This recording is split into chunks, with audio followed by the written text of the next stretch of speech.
Before we start today's episode, I would like to quickly read you our podcast disclaimer. The content in this podcast is for general reference and educational purposes only. It is not meant to be complete or exhaustive or to be applicable to any specific individual's medical condition. No information provided in this podcast constitutes medical advice and is not an attempt to practice medicine or to provide specific medical advice, diagnosis, or treatment. This podcast does not create a physician-patient relationship and is not a substitute for professional medical advice, diagnosis, or treatment. Please do not rely on this podcast for emergency medical treatment. Remember that everyone is different, so make sure you consult your own healthcare professional before seeking any new treatment and before you alter, suspend, or initiate a new change in your routine.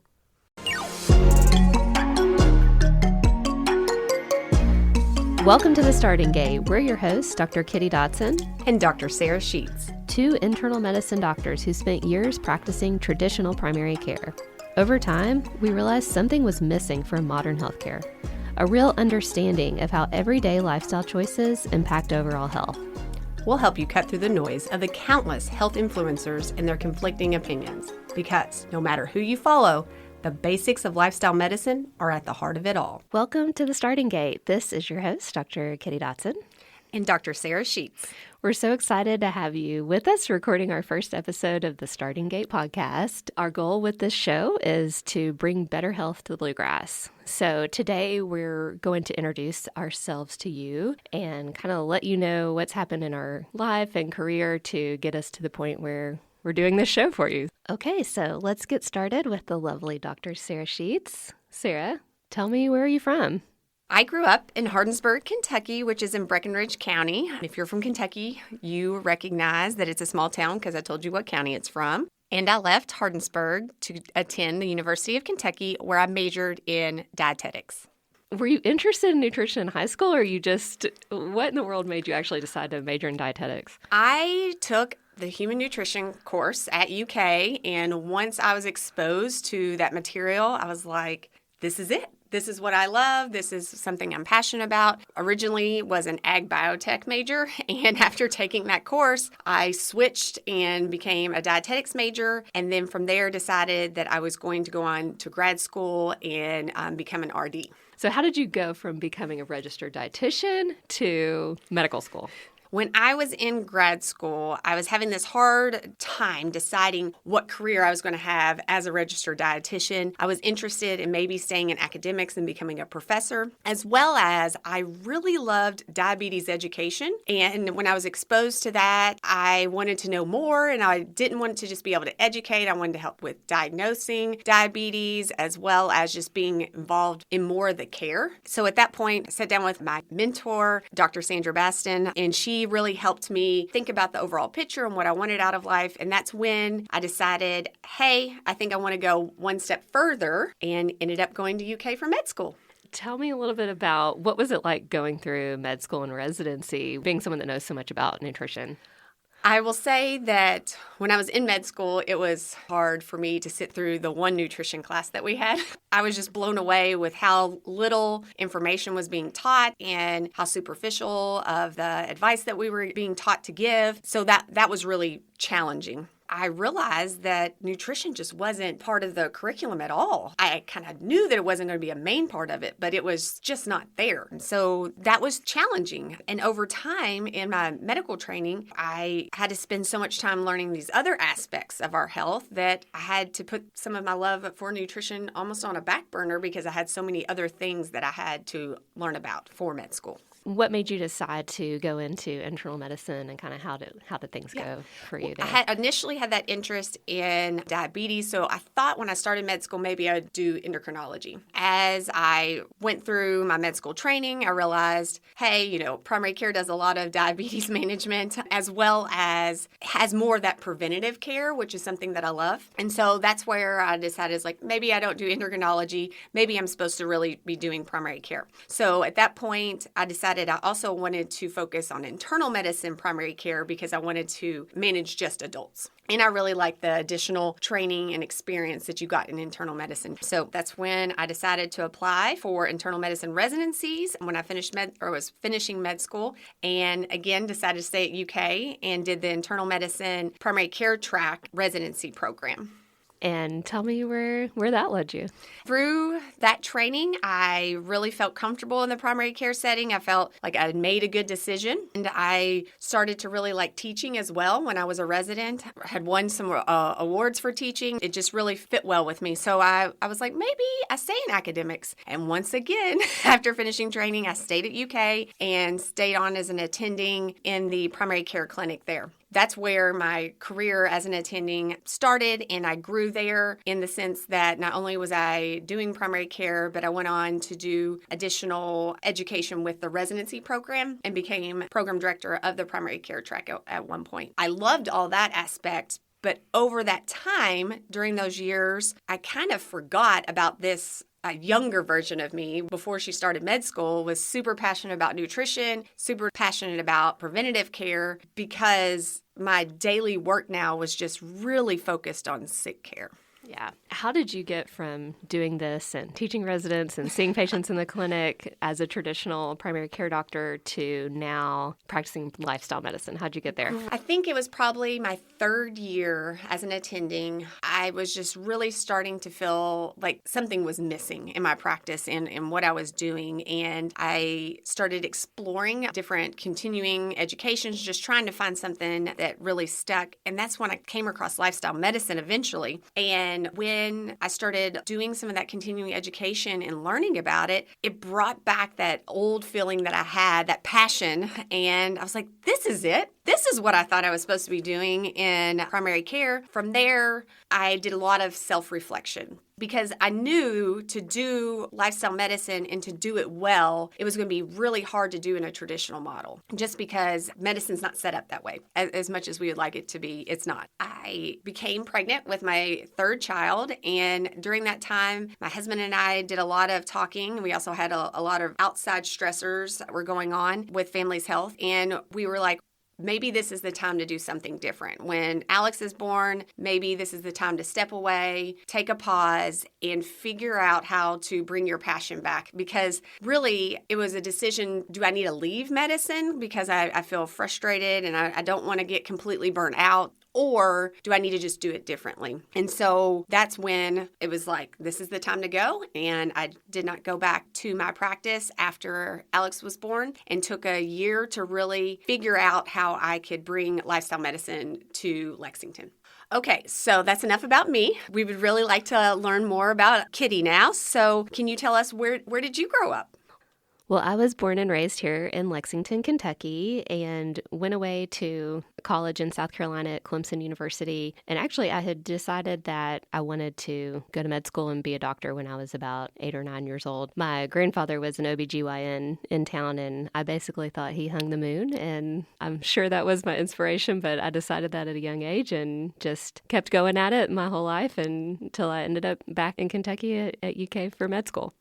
What was your experience in trying to figure out what you wanted to do in med school and how you landed where you did? So I liked everything, and ultimately I was not good at surgery, so that was quickly taken off the board. Me either.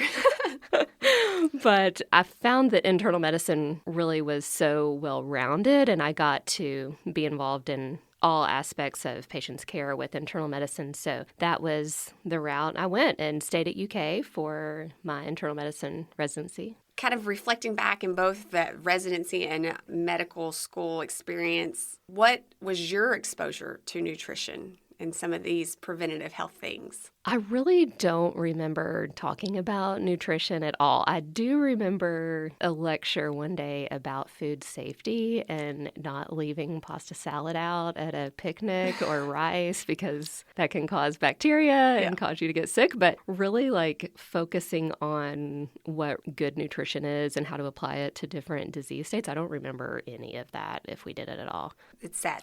And in that regards, when you were in your residency and deciding on internal medicine, did you automatically know that you were going to do primary care? I didn't. At first, I thought I probably would specialize, but then I really liked all of the different specialties. So again, I had that problem of thinking everything in health is interesting. So internal medicine seemed to be the best fit for me. after residency, I stayed on for a year at UK as one of the chief residents. And then my husband was finishing up some of his training down in South Carolina. So we were down there for a year and I worked as a hospitalist there. But then we finally ended up moving back to Kentucky and we're in Louisville. And so I joined a practice in Louisville with Norton and was in an outpatient internal medicine primary care practice there for 9 years. And what did you love about that practice, as well as things the opposite, what you didn't love about that practice? Well, what I loved really, I had wonderful colleagues, or a lot of great doctors there, and great staff, and also just amazing patients. It is a really unique opportunity as a primary care doctor because you get to know a whole lot of people on a really personal level. And I don't think there's probably that many jobs out there where you have that opportunity. And I found myself just having observations even from the very beginning. So one of the things I noticed was there was a wide variety in quality of life. There were some patients that had multiple chronic diseases or were in their 70s and 80s, but were still vibrant and they still were very active. They still had very important social connections with friends and family and were enjoying life. And then I had people that were 30 or 40 years younger and didn't have any of that. And it didn't seem just related to what medical conditions they had. I could just tell there's something else to it. And that was probably the first thing I noticed that has nudged me along in this path.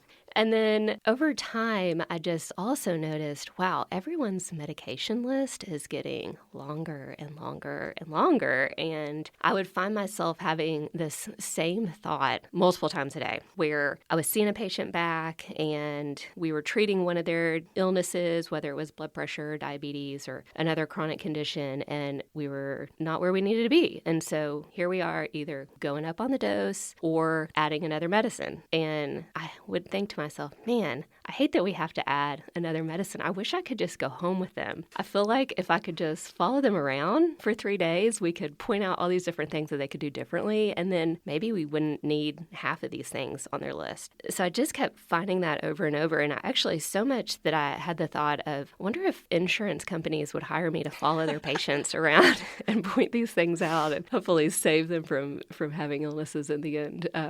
I never asked any of the insurance companies about that. Probably a good idea. But I found myself having that thought all the time. And so, again, it was like going back to there's something else going on that makes people's life function better. So then after COVID, I really noticed a lot of people were coming in and telling me that they're just tired and they don't have motivation and they just don't feel good and no extra energy for the things that they love in life. I heard this all day, every day, even from people that were really healthy. Really, I felt this too. And so I just kind of reassured them and said, oh, it's okay. We all feel that way. Yeah, it's just life. And over time, I just thought, actually, is that true? You know, should I be feeling this way? I know that there's nothing medically wrong with me, but maybe I'm not doing something right on my day-to-day basis to make me feel better. And that's probably what's going on with them too. So we wanted to move back to Lexington to be closer to family, and that gave me time to really kind of step back and reassess, what am I doing? What are we doing with patients, and how can we make things better? And I stumbled across lifestyle medicine. Once I started learning about the details of that, I really thought, wow, this is it. There's evidence behind all of this, and I think this is what we're all missing to really improve how we feel. And then luckily, I met you, Sarah. Yes, it's crazy. When we first met, we both were just amazed of how similar our stories were when it came to how we became frustrated with healthcare and just fell upon lifestyle medicine. It was just amazing just to sit in front of someone that understood exactly where each of us were. Yeah, it was. So we did not know each other going through med school and residency, and we just happened to meet about a year ago and realized that we had all these similarities in our hopes for medicine and where we thought it should be. And the first time we had lunch and you were talking, I felt like it was me talking. Yes, I think we both agreed. It's like, oh, wow, we found ourselves. And then we just started dreaming up ideas of what we could do and how we could better serve our patients and our state. And that's where this came from. Yeah. So we're hoping that through this, we're able to reach more people and empower you to take this information and apply it to yourself and then speak with your doctor about it and get their opinions too. Yes. And I want to pause for a moment, and I do want to go backwards a little bit. We were talking about your reflections with some of your patients that you had when you were doing primary care, and really dive into that concept and talk about sick care. You're going to hear both of us use the word sick care versus health care on this podcast. And those observations are what we call sick care, meaning that we're continuously just throwing things at patients and not really taking that moment to help figure out what's going to make them well and get to that root cause of issues that are occurring, because so much of it is lifestyle related. And when we start diving into lifestyle medicine, we realize when we use those tools, we can help restore people's health again. And so we will talk in great detail in upcoming episodes about what exactly the pillars of lifestyle medicine are and how to use them to help improve your health and how you feel. But maybe, Sarah, you can tell us the difference between lifestyle medicine and just traditional practice. Lifestyle medicine really takes a moment to look at a person as a whole person instead of just a symptom or a condition. We really have become so accustomed to working on things in silos and thinking, here's your diabetes, I'm going to treat your diabetes. Here's your high blood pressure, I'm going to treat your high blood pressure. You have high cholesterol, I'm going to treat your high cholesterol, instead of stepping back and thinking, what's going on in my lifestyle that may be causing all three of these conditions, and really trying to tackle that and figure that aspect out. So hopefully we can use less medicine or not have to use medicine at all and restore someone's health and make them feel well again. It's that kind of approach that's slightly different than what's happening in many traditional primary care offices today. As both of us have been primary care doctors for years and treated a lot of patients, we really want to be able to help your primary care doctor, because what we know is that there's just not enough time in your office visit to go through all of this, unfortunately. There's so many things that you have to talk about with your doctor that this kind of gets pushed under the rug because some of these other things to talk about are more pressing. So we're hoping that we can just be an additional source of information and guidance for you on your health journey. Many primary care doctors would love to be able to provide this extra guidance if they had the tools and the resources to do so, because they realize the importance of it. Many do. It's just hard when there's not enough time. We know that primary care doctors do not have enough time. There was a recent study that came out that looked at an average primary care doctor in the panel size of their patients and all the things they should be doing for their patients. And it was fascinating because the amount of hours one primary care doctor would have to spend in a day to do everything perfectly for all their patients, it actually would require the doctors to never sleep, ever. And so when we think about this, we have set our primary care doctors up for failure because they don't even have enough time, if they wanted to and had the knowledge, to help their patients in this situation and provide all this guidance and coaching for lifestyle change. We really want to help be that supplemental education that isn't occurring in those doctors' offices. Right, Sarah. And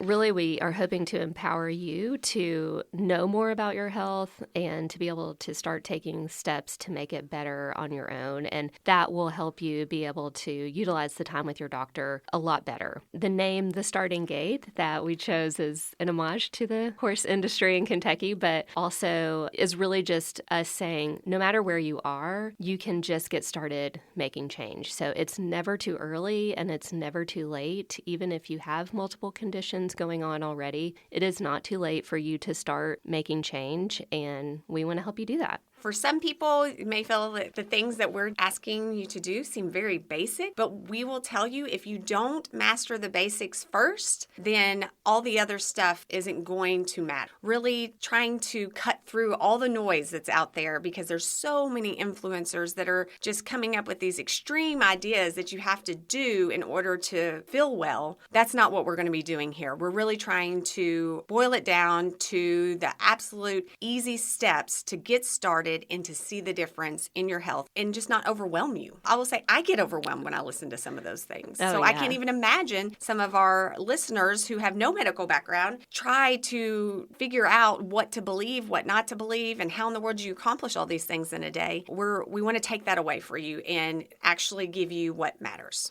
And no matter who you listen to or who you follow on social media that talks about health and things you need to do for your health, the basics of lifestyle medicine are key to any of those. So the various diets that are out there, the various exercise routines, all the people out there talking about longevity, all of those have core principles that need to be talked about, and those are kind of missed. And that's basically what lifestyle medicine is. And so once you master this, feel free to go on to all of these other influencers out there to kind of finish that final 10%. But really the basics and figuring out how to change habits, which is what lifestyle medicine is about, that's the beginning step to any route that you're planning to take. Not only will Kitty and I be on here trying to help give you the experience that we've had, as well as ideas in how to tackle these things in your daily life, but we want to bring people from the medical community on here on our show as guests so you can hear directly from them about their expertise and how different lifestyle changes can help a specific chronic condition or prevent something that you may be concerned about, and see how you can use this advice just to help you feel better. Not only are we going to hear from healthcare professionals, but we also want to bring people from the wellness community and join us all together. We have to bridge this gap that has occurred between healthcare and wellness because we need everybody on board in order to make the bluegrass a better place. Yeah, there are so many people out there with businesses or professionals or people that just have knowledge that are sponsoring events that you probably don't know about that are all here to be part of your journey to improve your health. We're excited to bring awareness to these other opportunities out there for you to take advantage of that you may not know about yet. And as this podcast goes on, we're going to plan to release an episode each week. Each month, we'll hopefully have a theme as our goal. This month specifically is just introducing you to what lifestyle medicine is, why it's so important, and how it can change your health, and really diving into the idea of habit change. Next month, we are going to be focusing on nutrition, one of our favorite topics. We are hoping to hear from you before then with questions that you have about what you should be eating, or maybe questions about what you're seeing in the media with trends and things that may be confusing to you. Please go ahead and start emailing us at thestartinggatepodcast.com and send us your questions and topics you want to make sure we cover in that month. Well, we want to thank you for listening today, and join us for our next episode where we will be discussing the principles of lifestyle medicine and how to start applying these to your own life. Please follow this podcast and leave us a review on Apple or Spotify and share with anyone you think may benefit. We're excited to take this journey with you and hopefully bring better health to the bluegrass.